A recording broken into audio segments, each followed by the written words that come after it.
Okay, my friends. So let's go ahead. I have to, since they change everything on YouTube, we'll go ahead and do a little rocking first, and then we'll start talking here.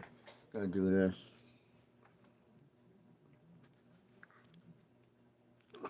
Okay. Bust out the Ibanez RG8, RGA for this.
All right, my friends, that's what yours truly, Rockin' Dave, the real deal. North Fort Myers, Southwest Florida, and all that good stuff. Thank you for tuning in. Uh, I didn't say exactly what time I'll be going live. I figured it'd be a little bit later. I didn't have enough time to post up when I would go live, and I really apologize about that. But we leave the live stream up regardless. So yeah, thank you for tuning in. And today, excuse me, wow, we're getting a little drink of decaf coffee here. I have to do the decaf, you know. No more caffeine for me. So shout out Joe Wentz Project, a cup of Joe and a Joe cup, right? Much better. So today, 2 years ago, we got the Boss GT1, and actually, I think we got it on the 7th, but we had a couple of gigs we were doing with just the acoustic guitar, with the flamenco guitar, so I didn't need to do anything with it after we got it. But then the next few days afterwards, we had our regular gigs were popping in, and it gave me some time to program the pedal to get where I want as far as my patches are concerned. And you know, it's an inexpensive pedal. It's dubbed as one of the cheapest that's on the market, amp modelers, and it is a runs on it can run on 4 AA batteries. It came out in like 2014. Yeah, I believe pretty sure 2014 or 2015. So yeah, it is older technology. Oh, by the way, the track I just played was one of my originals called Midnight Sun on our Experience CD, which is more like a instrumental rock, hard rock CD. And well, that was before I had this guitar. We had this guitar as soon as we got down here. But most of those recordings were done on the Laguna guitar. And let's see if I can move this out of the way. And on our BC Rich Warlock. Yeah, this bad boy. Matter of fact, it's on the cover of that CD as well. And we'll be busting this out for more shows. Next 2 series, this guitar totally rocks, man. Totally rocks. This was kind of a pre-birthday present back in 2000. Let's see, I was not 40 yet. I was, what, 37? I was turning 37. So, got the hard shell case with it that's shaped like the coffin case. And we've had this guitar, used it a lot, man. A lot. Grab that. And then the Gibson Les Paul was when I turned 50. So that was 10 years ago. But anyways, with the Boss GT1, I'm gonna see if I could take this camera and bring it down so you can see. Maybe you won't be able to see all the way. This thing doesn't go. It's not like my other stand. Yeah. Well, maybe I could do this, guys. Technology, right? Let's see if I could do this. No, that's not gonna work. I'll just take the thing off the camera, off the stand. Why not? We got our Educators Music shirt. Chris, great guy, owns Educators Music. Great guy, great musician, great friend. Let me go ahead and grab this. I think I can unplug this. Sorry, guys. And we're gonna do that. Look at this, man. See, this is why I hate this technology. I will always hate something that sometimes works. I shouldn't say hate, but I'm not a big fan of things that sometimes work. You know what I mean? Come on. Anyways, so there it is right there. Very inexpensive pedal. It is an older screen, but what I like about it is it's simple. I don't buy products at my gigs so I can sit there and see how pretty the screen is. I mean, that's a nice plus. Don't get me wrong. I'm not a big fan of touch screens. I like knobs and buttons. And again, part of the reason is when you're playing down here in Florida or anywhere that's hot in the summertime, you're going to be baking these pedals, man. You're going to be baking that screen. And sometimes that screen could act almost as a mirror, attracts the sun. You know what I mean? So, not a good idea. Now, these little switches here, they are plastic. The top part is like a metal. Dave has about, it's me to get. Oh, well, dang, Bumblebest, it's a real inexpensive pedal. I know there's products that are, different. I don't want to say better, they're different. It would cost more money. But I always live by, if you could get more by spending less money, go for it. And this will, like I said, it'll run on AA batteries if you're in a situation you have no power. It's a good plus to have. And I have it set so when I go right into a PA, it's worked great for that. I don't do anything with the computers, so I can't speak on that behalf. Now, it takes a little while to get used to programming. Once you get it used to it, it's not that difficult at all. There's a guy his channel is called Guitar and Tabs, and he's got some good tutorial videos that help me out. And I'm using the Digitech FS3X foot switch to control like my chorusing effects or my extra boost for when I'm playing certain songs. This right here will turn on and off um, overdrives. So you could program these things to anything.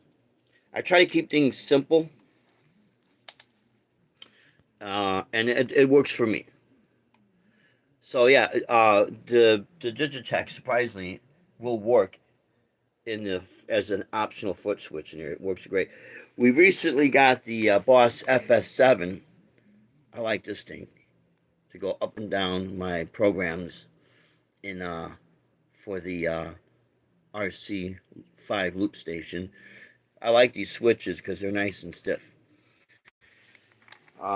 Getting back to this is it is made of plastic, this pedal, but it's thick. It's real thick.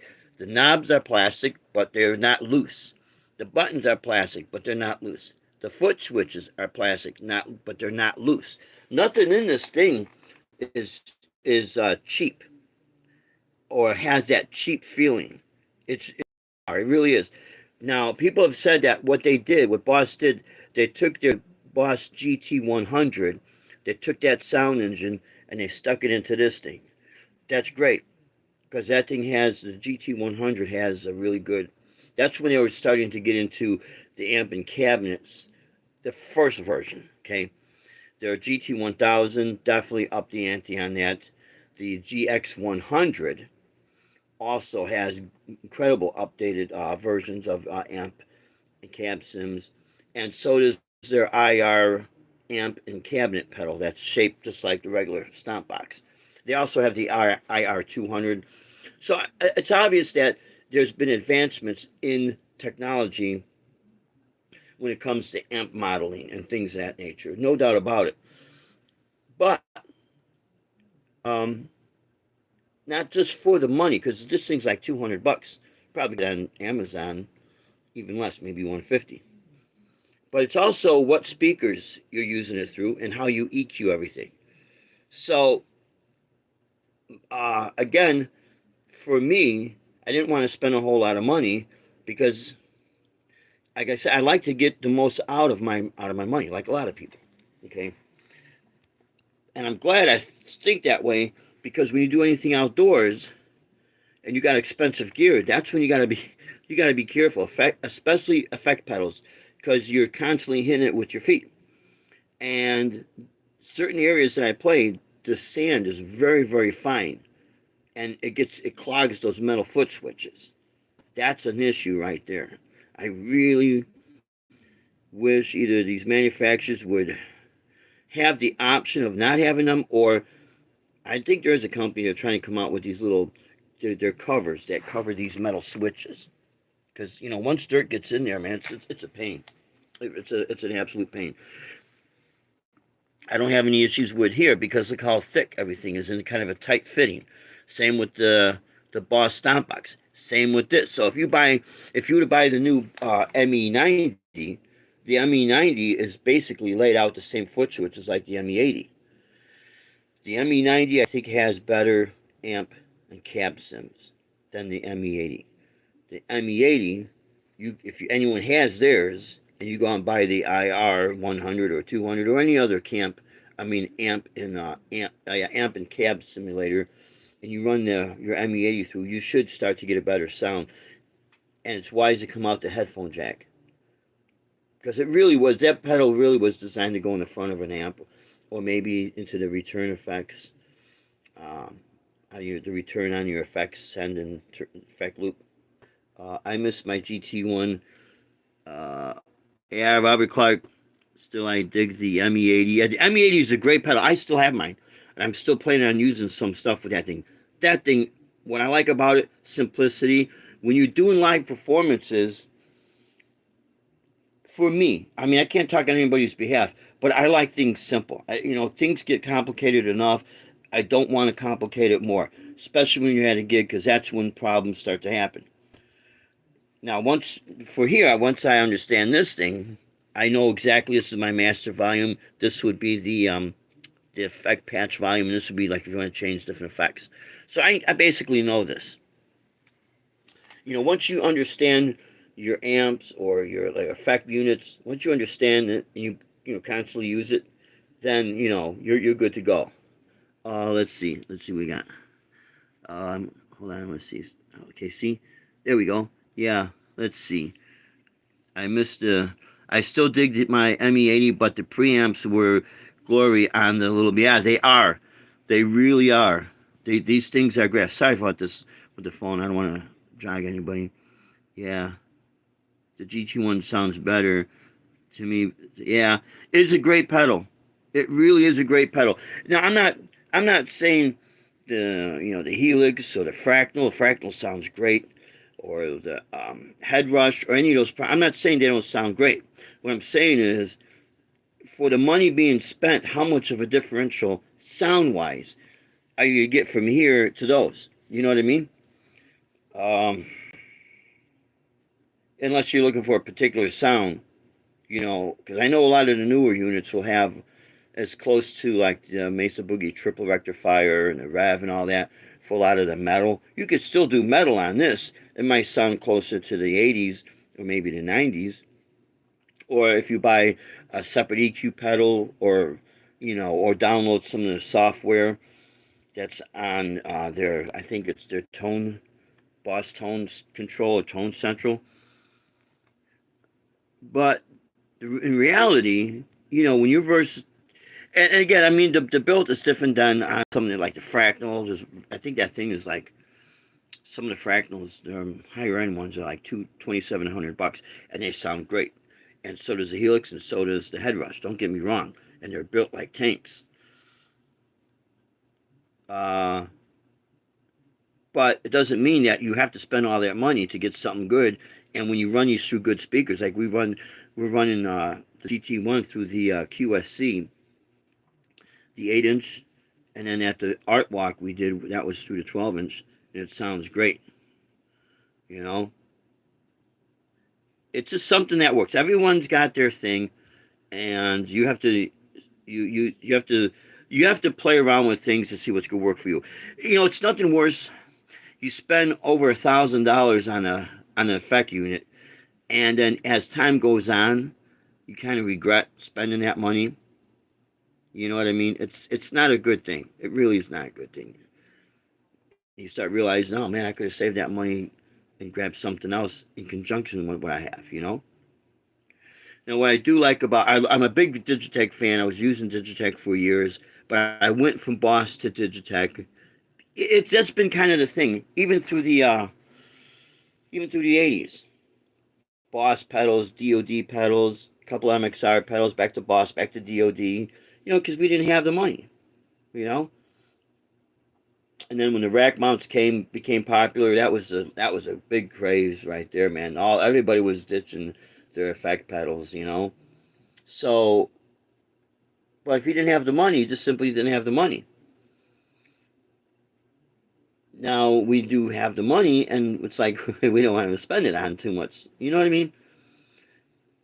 All those years playing with inexpensive gear, you learn how to pull a sound out of something. And if you could pull a sound out that you like, that's pleasing to your ears, then there you go. There you go. Now, when people want to say that this is not, they would never use this for live gigs, well, that's up to them, and I'm not going to dispute that. But when people want to say, oh, this is not good for, then that's when I say, you know what? All my live streams I've been using this thing, and I have no problems. Now, could there be a problem when someone buys one of these? Yeah. You could have a problem with the Helix.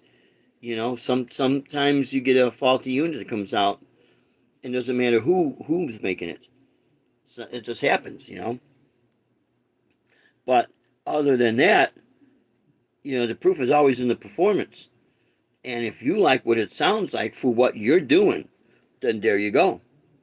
And again, it's not to discourage people from buying their latest and greatest. You know what I mean? Buy what you want, play what you want, and really do what you want. That's your money. You work hard for it. But it just comes down when people want to say, "No, you can't use that." You know, when we're doing our gigs, we get the other guitar players that come by from the other bands, and sometimes they're looking at the gear like they think, "Oh man, that thing." And that's okay. They don't have to like it. It's not gonna change the way I play and the way I look at it. You know, and we're the ones that spend our money. They could spend theirs. And so yeah, it's a great little pedal. Now we were able to get I don't know, I forget what these things are called, the pedal boards for these. By the power. Oh, by the way, if you buy this thing, you see these LEDs. This will work with power, but the only thing is, all it does is turn the lights on. If you don't want to plug it in, the foot switch still works. It's great. So, yeah. Here, I'm gonna put this back on the stand, and I'll be messing with a couple of clean sounds here. So, let's see if we could do this. Do that. What this thing, man? See, this is why I like buttons. I hate touchscreens, man. I will never like a touchscreen. I will never buy a product with a touchscreen. I don't care what they say. Look at this, man. I'm trying to get my camera to flip. This is why, guys, and I don't want to be, a drama queen or a complainer or anything like that.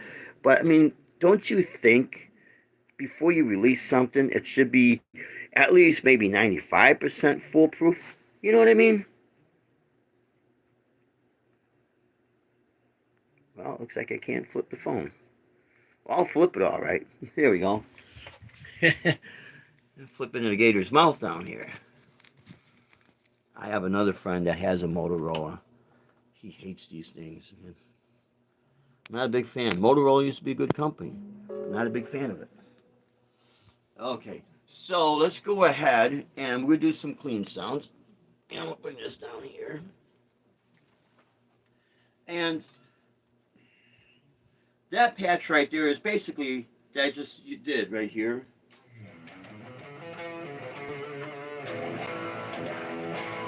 It is based off of a master volume Marshall. And with the gain is not high. If I shut off like the simulated tube screamer.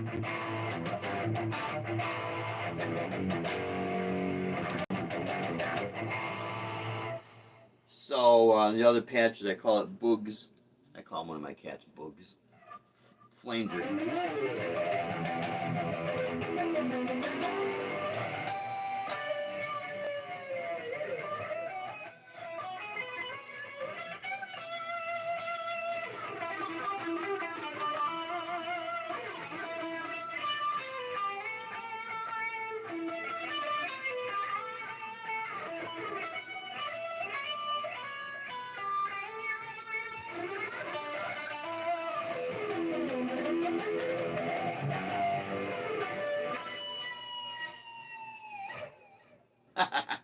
The flanger, what is nice with the GT1, in your effects setting, you can move the effects around to place them anywhere in the effect chain. I think that's a great idea. You really can't do that with the ME80 or the 90, but you can do that with this thing. So normally I would have my modulating effects after the preamp, after the distortion, but there are some times where modulating effects sound uniquely different through the front of the amp and through the distortion. I think I have this set after the distortion and through the front of the amp. I can't remember, but it gives it this type of.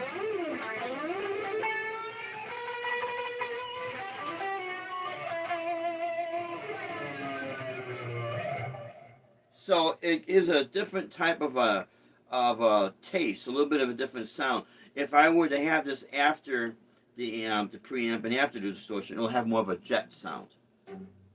Now, the other patch I have basically called Robin Trower, I have the Univibe.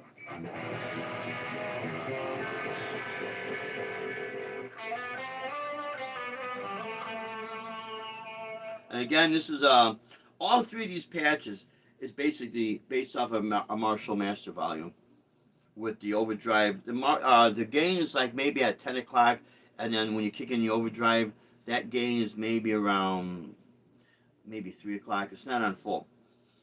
Enough to give it a good push.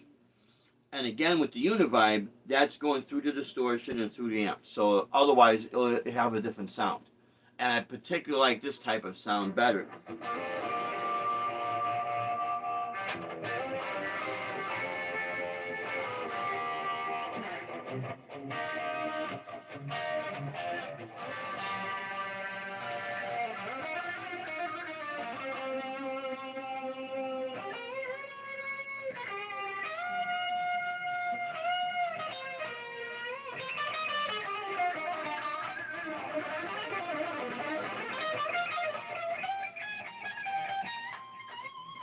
You know, it's hard for me to sit like this. I'm so used to the classical way.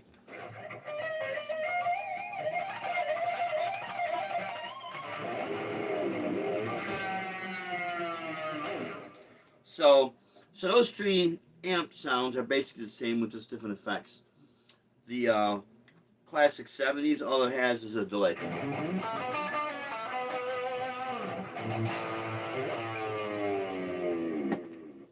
So that's all that has. Now, if I get to my more of my cleaner sound.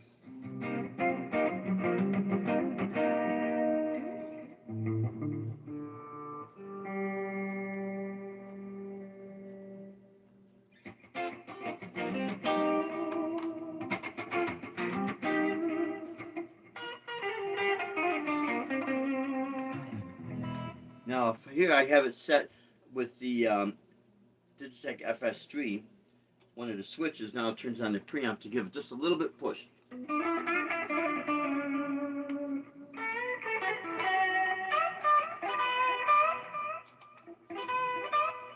See, there's a little bit of a push, a little bit more volume, and a slight touch of gain. Very, very slight touch. So if I'm doing a vocal melody like a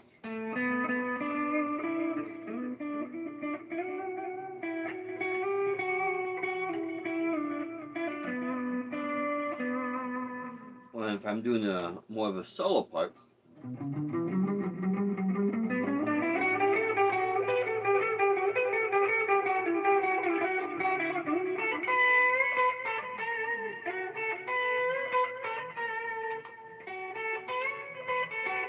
more thinner, more thicker.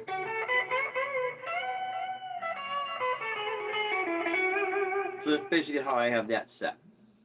And then, of course, that's with the phase shifter off. Here's with the phase shifter on. And I just have it more of a swirling effect. I mean, I could get in there and program another one that's more soft. And again, I think I have this going right through the preamp. So it's not after. So these type of effects I'm not putting into the effects loop. I used to do that.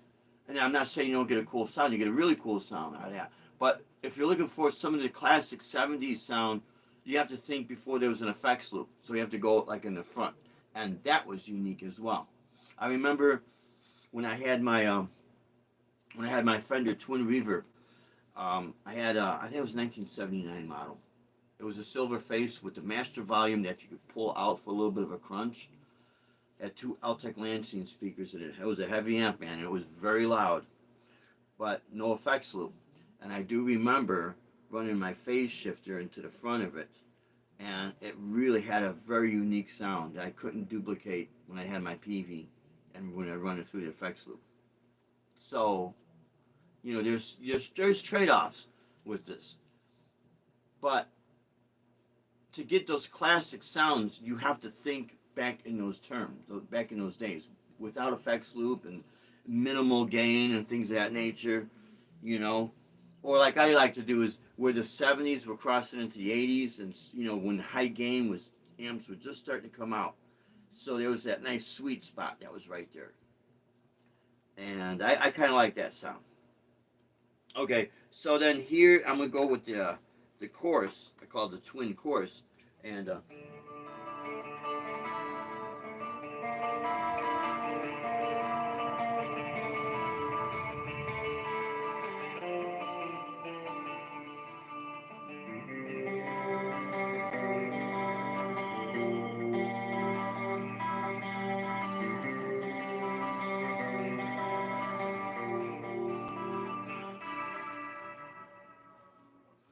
This particular guitar, when I have it on the bridge pickup for a Strat sound, it really has that nice Strat sound.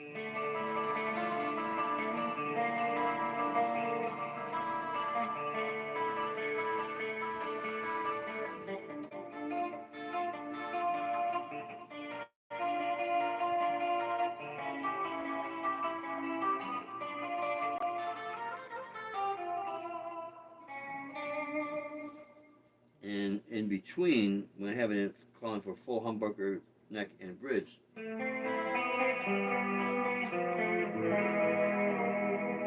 now for like the Strat sound on the neck, it's okay, but it's not there, you know. And then full neck, double coil.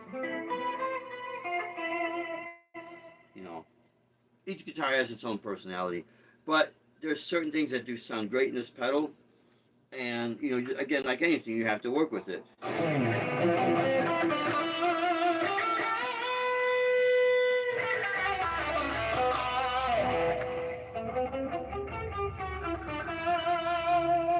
Let's see if I get the sustain. I get it on the Les Paul or the Ibanez Artist.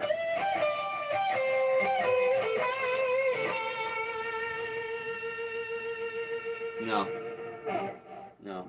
The Les Paul definitely. The Ibanez Artist, the 1983 Black Artist, that really has a lot of sustain for those certain notes. Now, there is a basic blues patch, which is just like I think the amp in there is a Blues Junior type.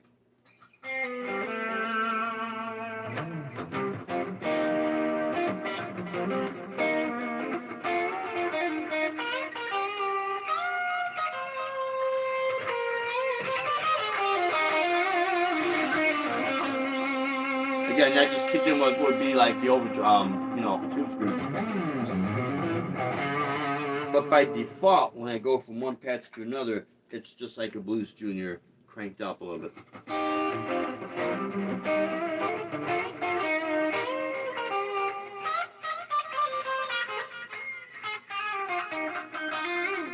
Now there is, got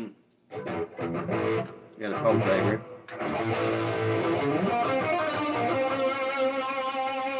Now there, I think, yeah, two effects. So you could have this where two effects come on at once. I have an overdrive and a chorus.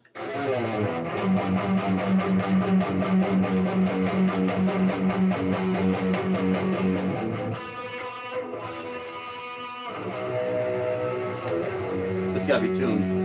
Needs new strings.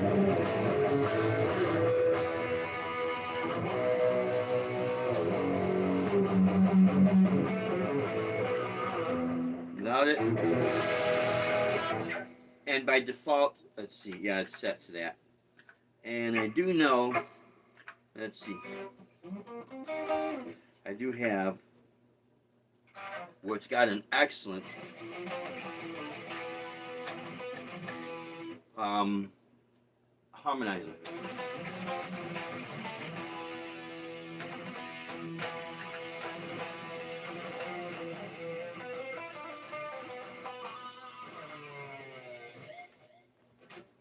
Okay.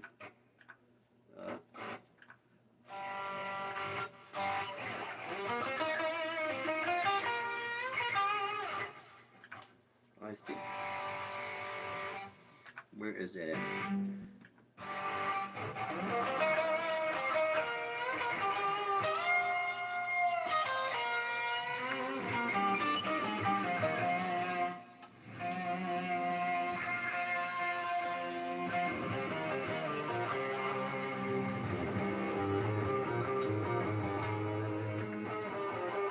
Okay, which here is interesting. You have an octave.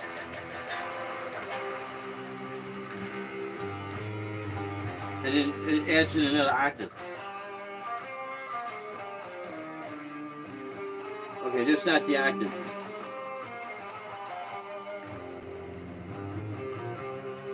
So you have like pitch shifting fits.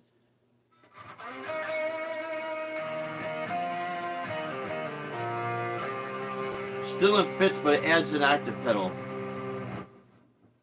Pretty cool. And it's just like any other effect unit out there will have tons of stuff that you might not find suitable at that time, but don't disregard it because later on you might have a creative, get very creative and say, hey, I could use this sound for something. So that's why I try not to delete anything. Octafuzz.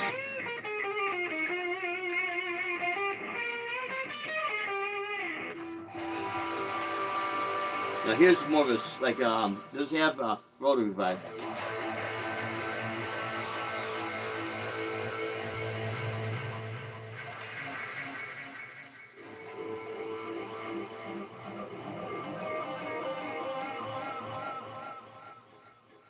Cool for certain effects. Let's say you do voiceover or book narration. You want to add effects to a certain part of a story. You know what I mean? And yeah, I think that's the Terra Echo in there. It does have that effect, just like the ME80 does.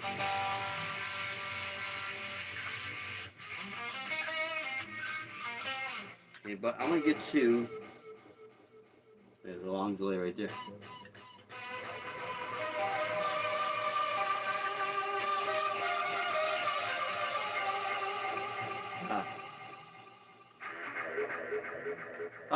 You see how long that delay is?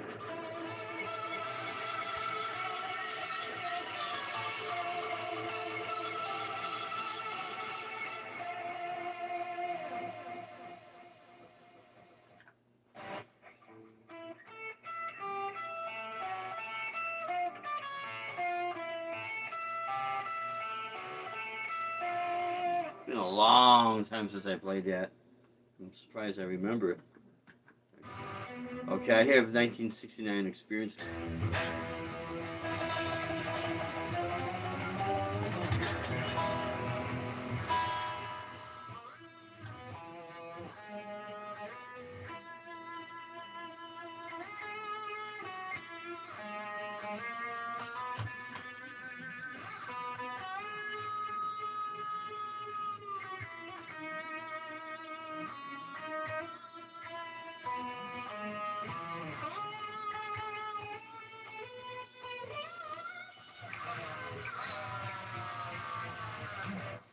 So here's a rotary. This would be a good example for LSD, Lucy in the Sky with Diamonds.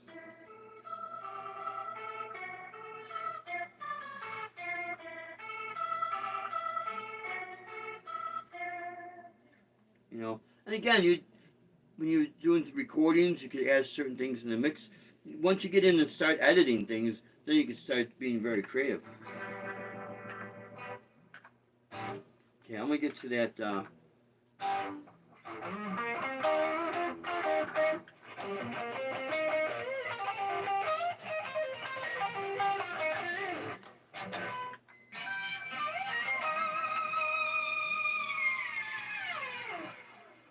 So here you have your built-in pitch shifter, like Whammy.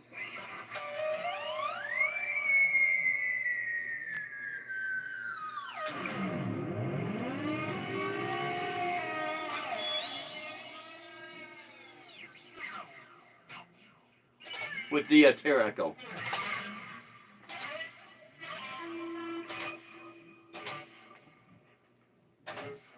That little backdrop that comes back, that's the Terra Echo. Really unique echo pedal.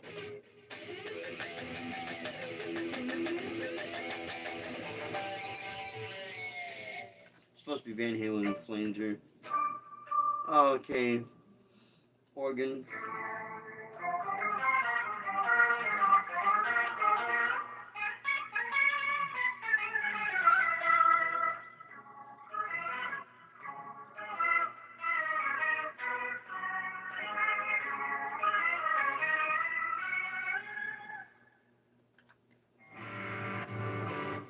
Okay.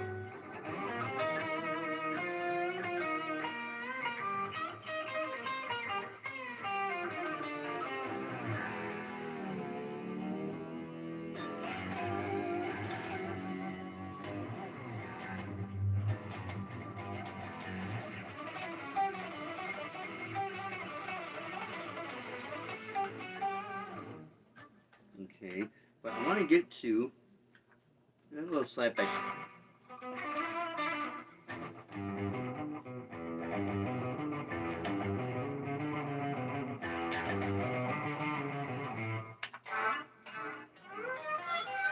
There's certain things you may never use.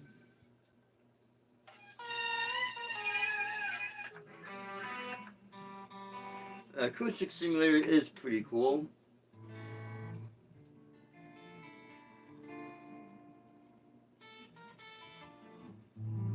But it's simulating a piazza pickup, but still very unique for that, you know?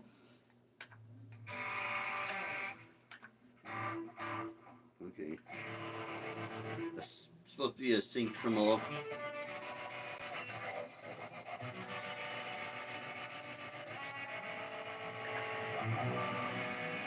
That turns off the tremolo. The foot switch that's on the GT1. Okay, let's get to this.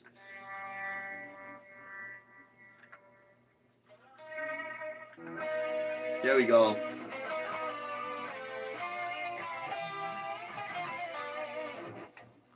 I'm trying to think what song uses this. I think it's a Def Leppard song. I don't know the name of the song, but I'm sorry. It's a harmonizer lead in A minor.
So, not too bad.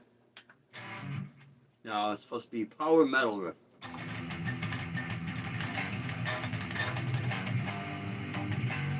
Now that turned on the octave.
So that's something I recorded on quite a few years back, actually, when we were still living up in Illinois, and then I kind of renamed it "I Had a Storm" because the hurricanes would get down here. It's brutal, man. But honestly, really, for the money, you can't go wrong. And again, you know, there's other units that could do far more than this, and they might have a much more detailed tone, more focused tone. You know, I totally get it because technology is constantly advancing. But you know, at what point are you get tired of like chasing technology? You know what I mean? Not everybody's gonna be able to drop $1,700 or $2,700 every few years. Although I will say the smart with a lot of these companies like the Helix and Fractal and them, they update their software. and you can download that and put it into unit. That's brilliant. And just to be fair, they are built like a tank. Quite a few years ago, I did play the Helix. I was very much impressed, but I was equally impressed with the head rush, the big flagship pedal, and then also the Boss GT1000. Each one had their own unique. I never played the Fractal because they didn't have it at the Guitar Center, but a band that was up in St. Petersburg was using the Fractal, and I was checking it out, and yeah, man, the sound was great. And I mean, if you could drop some money, that'd be the way to go. Really, any one of those pedals. But what's nice with this, again, you're not going to have a going cardiac arrest if something happens with your GT1 at a gig. You know, you could buy a couple of them, have them as a backup. So if something happens, boom, you always got that backup. So the show goes on. But again, this is not to tell people what they should and shouldn't do. If anything, with all my live stream gigs I'm doing, it's confirming that for 2 years this thing's been solid and never a problem with it. Now the output jacks, yeah, they are plastic, but I have it here set up in the Boss pedal case, and I don't have anything dragging and sagging. That's kind of key. Uh, Whereas like the ME80 and some of the other units, their output jack is a metal.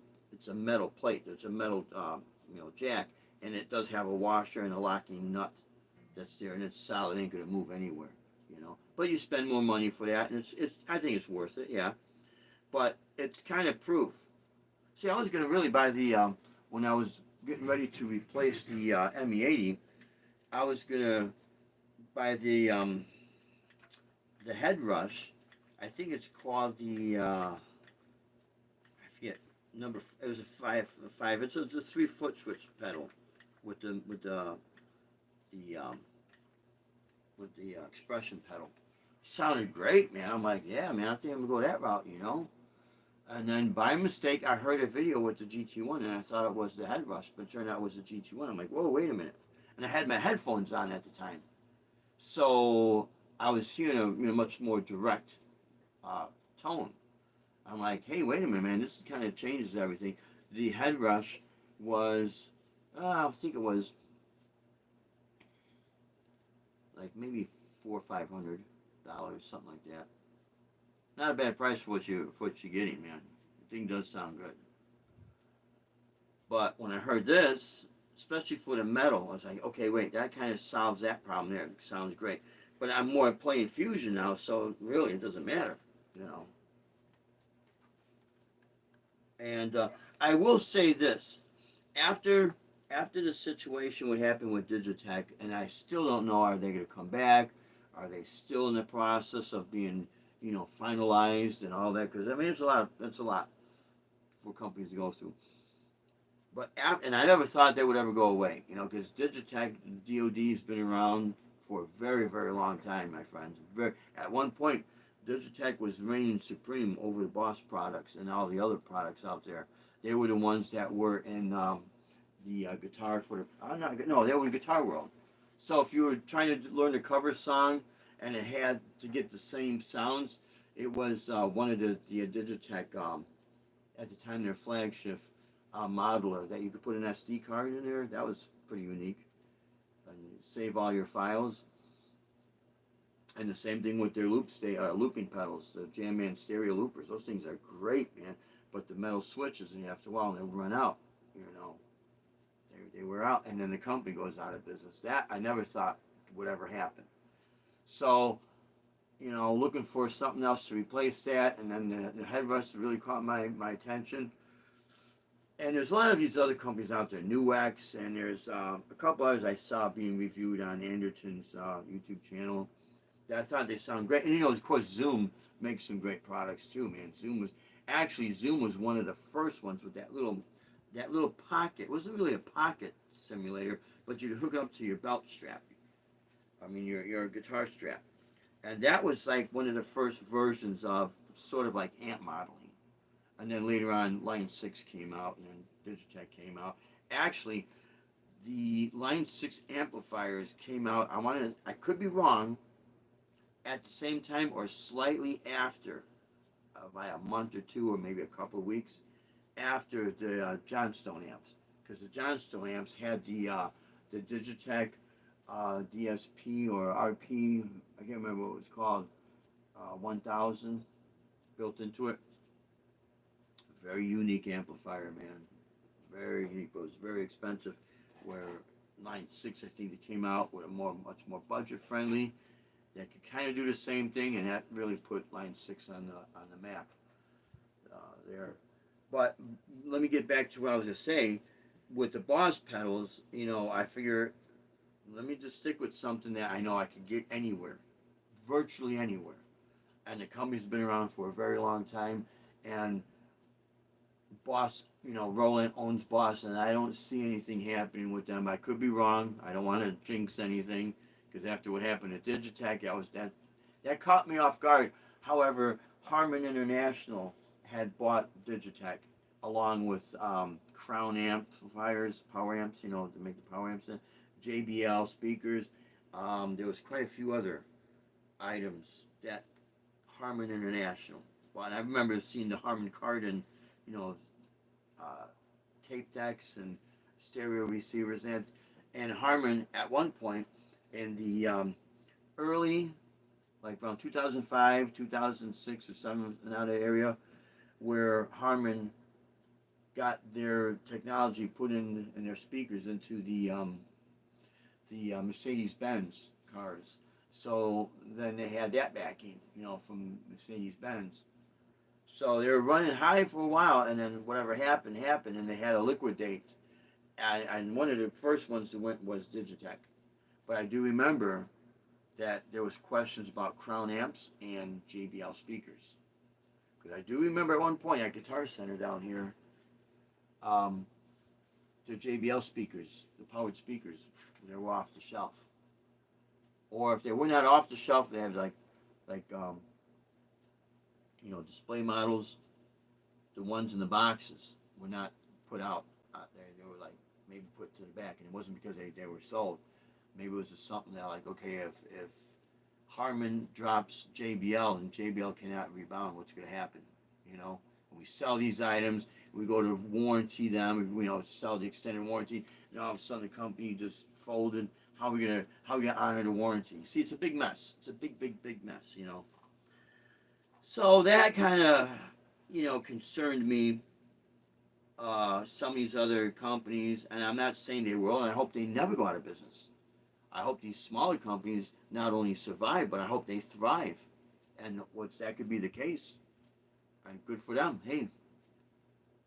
But the problem that I learned is when you rely on a certain product, and because you like what they do, and all of a sudden you like their tone, you get used to it, and all of a sudden they're gone. Now it's like, okay, I gotta chase tone again, or you know what I mean. So yeah, I thought, you know what, I'm happy with the Boss. Let me just stick with the Boss, and if something happens, like I said, virtually every music store carries Boss products. Although we are living in a different world now, with online. But if you're doing a gig and there's a music store down the street and you need to replace it, chances are they're going to have it in stock. You know, which is a good thing. Even the Guitar Center down here in Fort Myers, you look on the shelf, they got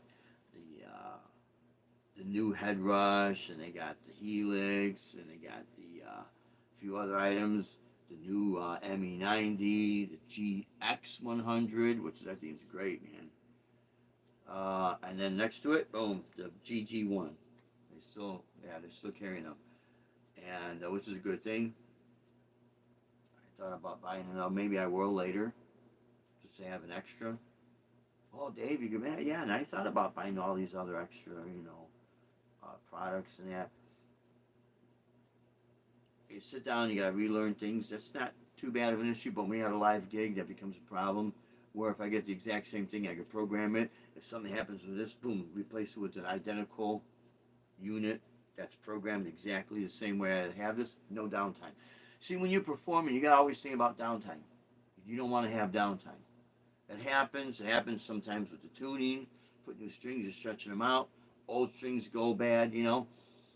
Sometimes the humidity down here affects things. So, you know, you always have these issues, and the less issues you could put yourself in at those situations, the better you'll be. So that's why I try to keep things as simple as possible. If the time ever comes where I stop playing live, which I don't think that'll happen, I've done it basically since I started playing. You know, wasn't all the time, but I was always playing guitar. But um, my first gig was what 1974 when I first started playing. You know, and even though it was assembly hall, there was like 300 people there. You know, it's more than what comes out to some of the clubs, right? So it's a live performance.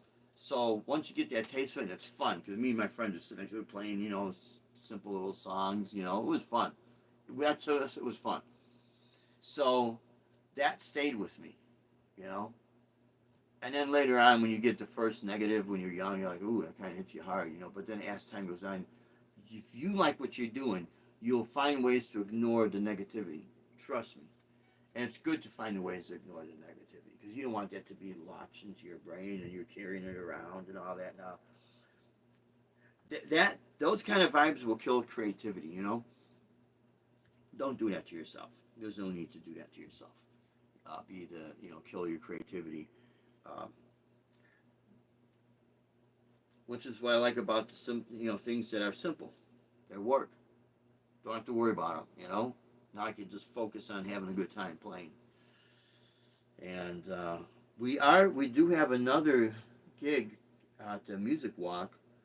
Lori, you know, God bless her. She's seen me play over at McCullough Market, and wow, I guess it was the Journey song and the Foreigner song. That she was taken back by it because everyone's used to singing these songs. I don't sing, so to me, I approach it like if I'm playing a violin, or a saxophone, play the vocal melody on the instrument, and it works.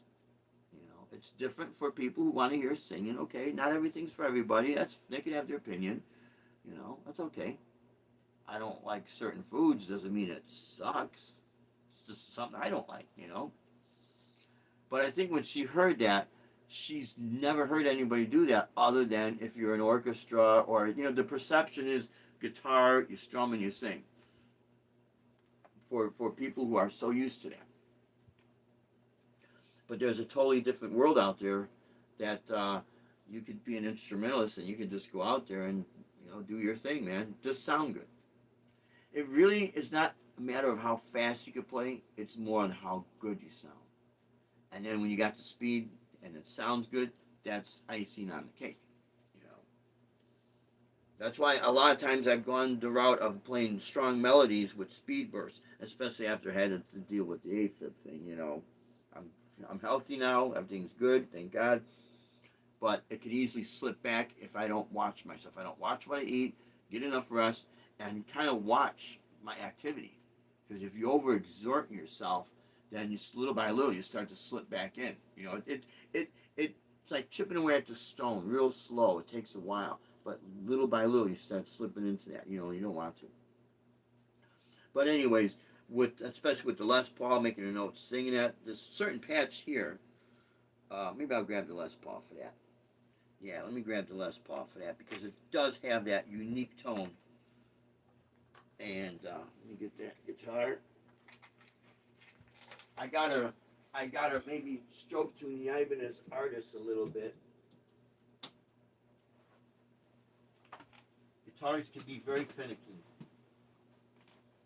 And even there's certain sounds on the 7-string that sound really cool.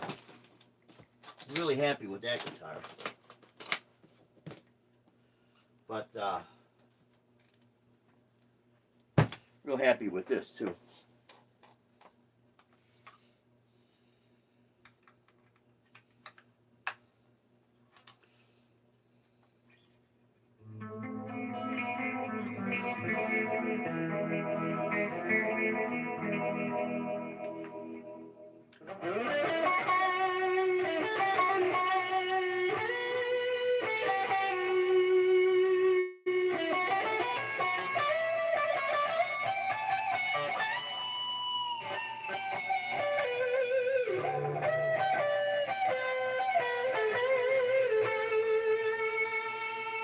That note right there. And of course, if I had it louder, it would be. I'm running into the Roland KC Stereo 110. It's 2 6-inch speakers. It's not 110 watts, so you don't know what to call it, the 110. It's really like a keyboard slash PA. It's a great platform for pedals. But when I run it through directly into the QSC, or a lot at my shows, we're running through the, I think it's called the MG1200, MG12 Yamaha mixing board. We've had that for now like 7 years or 6 years since we've been down here. And it's a great board. When I'm running my gear through there and into the QSC, and it just totally rocks, you know.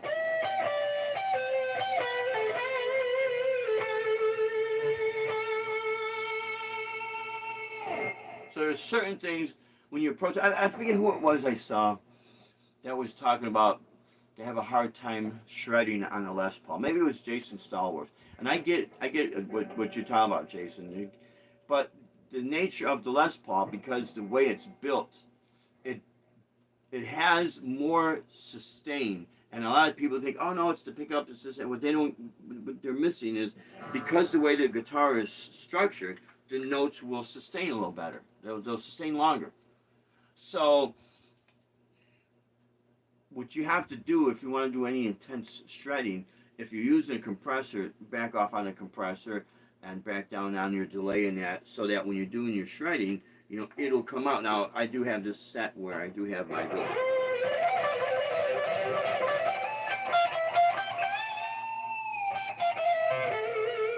Let's see, is it turned up today? My delay is off now.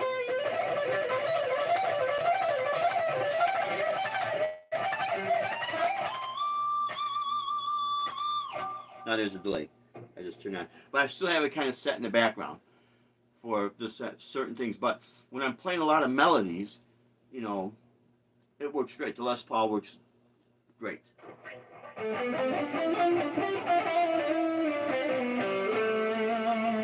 When I'm playing the vocal melody to the Foreigner song, I'm using the blues, the basic blues patch.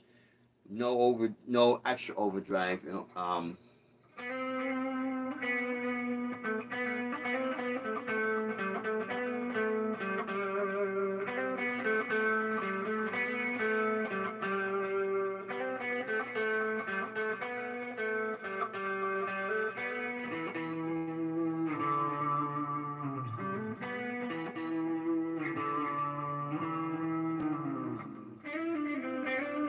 with a little bit of delay there to carry the notes, you know, because it's supposed to be played mellow.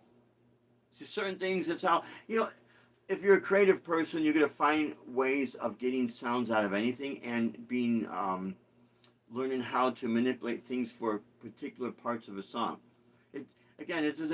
It's not about, not all, unless you could do it shredding, that's different. And shredding is cool, it's fun, and it's great. But so is the other stuff. And you can't, for certain things, they don't sound, at least to me. Other people, they do what they want. So it's nice when you, with multi-effect units, having all these options. Doesn't mean you can use them all the time, but they're there if you want to use them. You know, same with your styling of playing. Melodies they're great. Sliding from one note to another. Instead of doing a bend.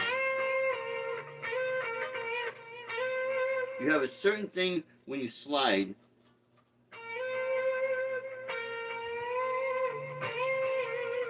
That has a nice effect to it as well as slide.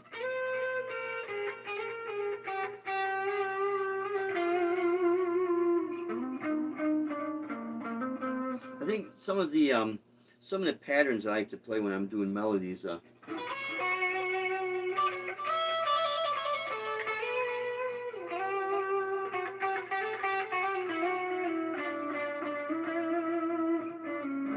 And then playing with the dynamics. Picking lightly.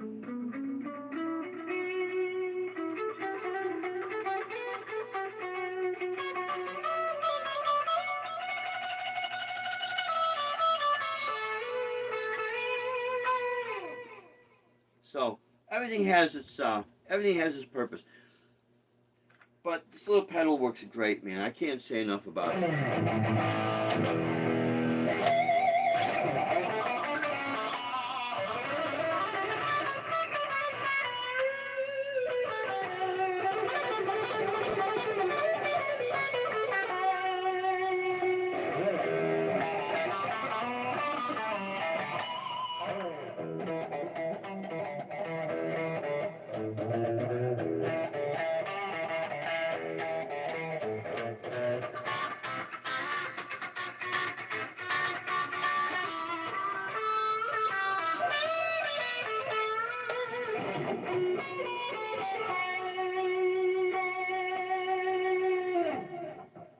So it's a great little pedal, man.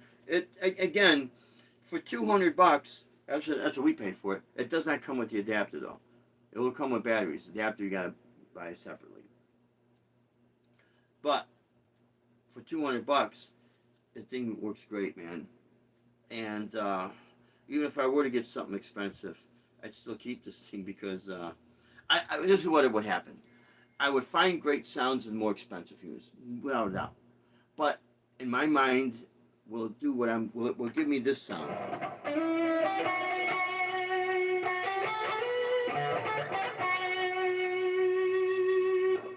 I would be thinking about this while I'm programming that.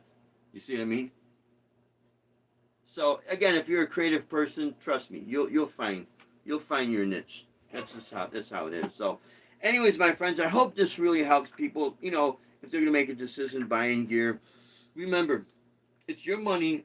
You do what you want. Always don't listen to me or anybody else try to tell you no. See, you need to buy this. If you don't, see, I don't buy things to be in with the in crowd. I could care less about that.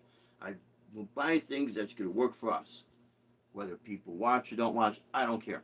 I mean, I appreciate everyone's support. Don't take that the wrong way. But the negativity, I don't. I just totally ignore. I don't care about that. And they're entitled to have their opinion too. So, but we will grab the stuff from a practical point of view.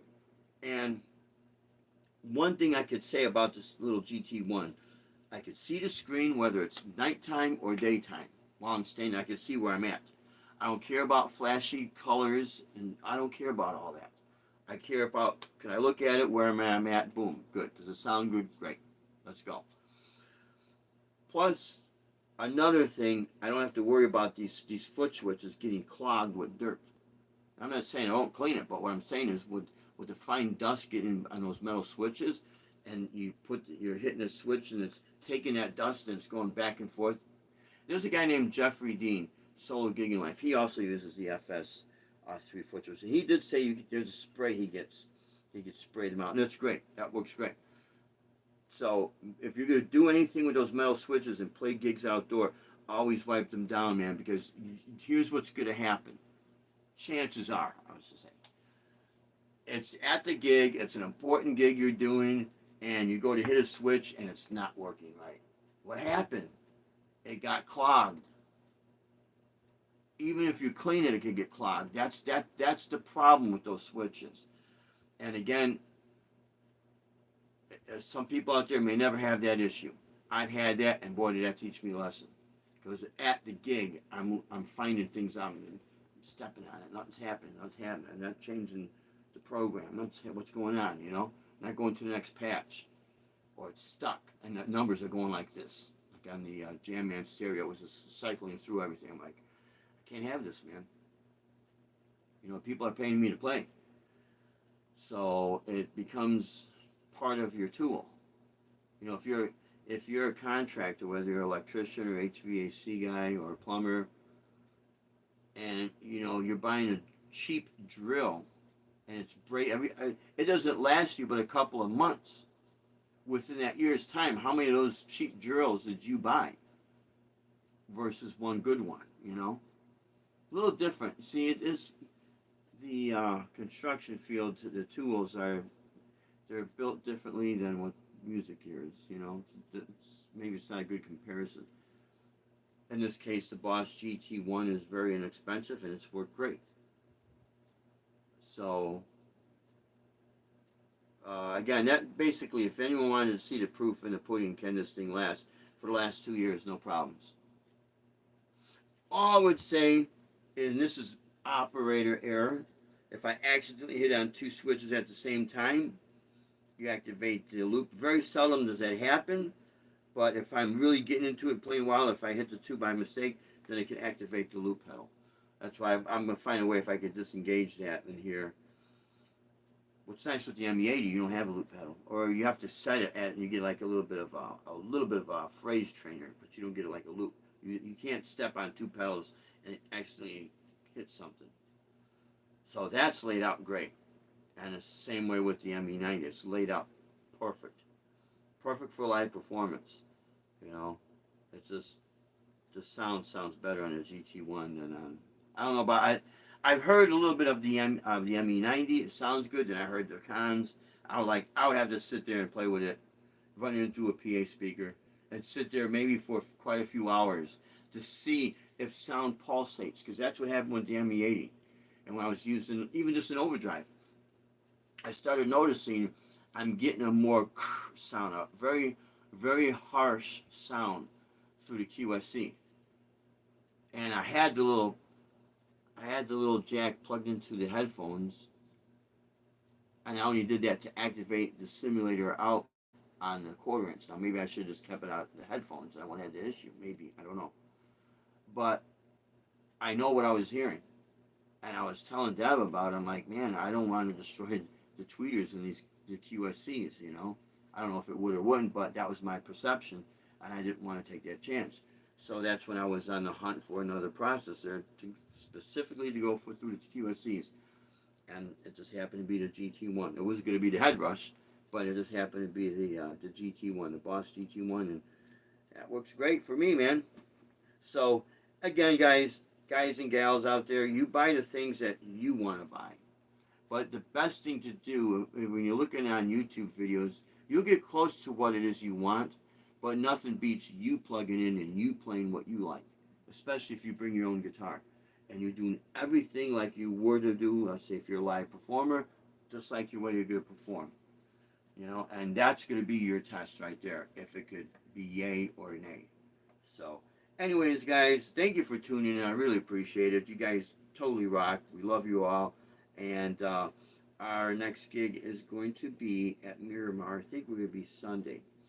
Which, at Yucatan's, real briefly, I want to, before I sign off, in conclusion here, yeah, it looks like we'll be getting our gig back at Yucatan's. And so Denise has been reaching out to us. They're going to be soon. They're getting ready to open up. They still got a few things to finalize, but we're going to be in a different location, playing there, more outside on it. But it's going to be great again. It's going to be awesome, and I think they're going to have us there every Saturday again. So that'd be great. So, but we'll keep you posted on that. But we're playing at Miramar Outlets on Sunday, and then back at Jungle Bird on Monday, and then I also will be probably over the week during the week. Let me put this back here. And grab the little Road guitar. I definitely gotta, maybe I'll replace my B string. Oh, I got something stuck.